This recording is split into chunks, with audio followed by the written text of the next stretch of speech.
بطولة سيناء للبولينج في لعبة يعوزها قلة الإمكانيات وعدم الاهتمام الكبير من الدولة مقارنة بألعاب زي كرة القدم والسلة وغيرها من الألعاب الجماعية.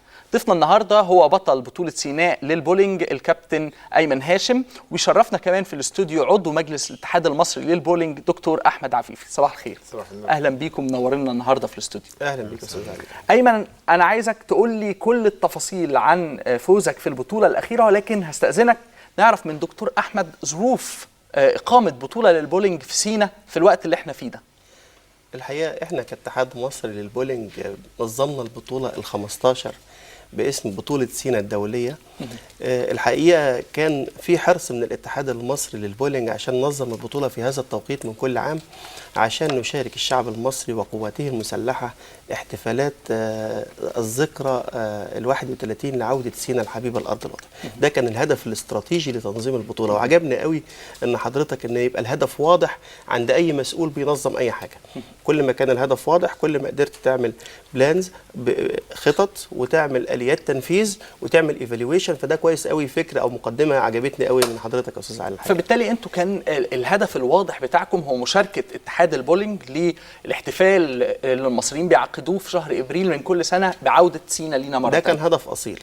الهدف الثاني مباشره، احنا اتحاد اهلي وطني بنهدف ان احنا نساعد في هذه المرحله الانتقاليه، اننا نبعث رساله للعالم ان مصر امنه وبخير، مش زي ما بعض وسائل الاعلام بشكل او باخر وخاصه وسائل الاعلام الاجنبيه انها تسيء الى مصر.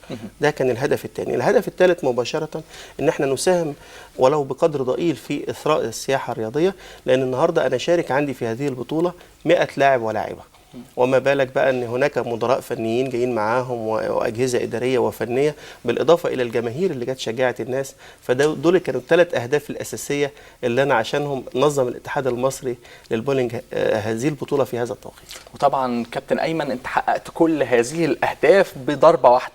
دي كانت اول بطوله تشارك فيها؟ لا، انا اشتركت كتير قبل كده، بس احسن مركز كنت خدته في 2010 ال11. المركز ال11. تمام. والسنه دي كان في قفزه هائله من المركز ال11 الى المركز الاول. ده بقى الحمد لله عشان التدريب.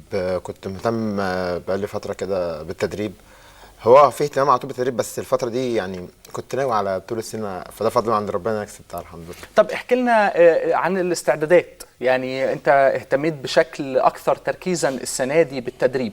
عملت ايه؟ كنت بتتدرب فين وبتتدرب كام ساعه علشان تحقق مركز اول في بطوله زي دي؟ انا كل يوم بتدرب سبت واثنين واربع في المركز دوري البولينج اللي عند استاد القاهره.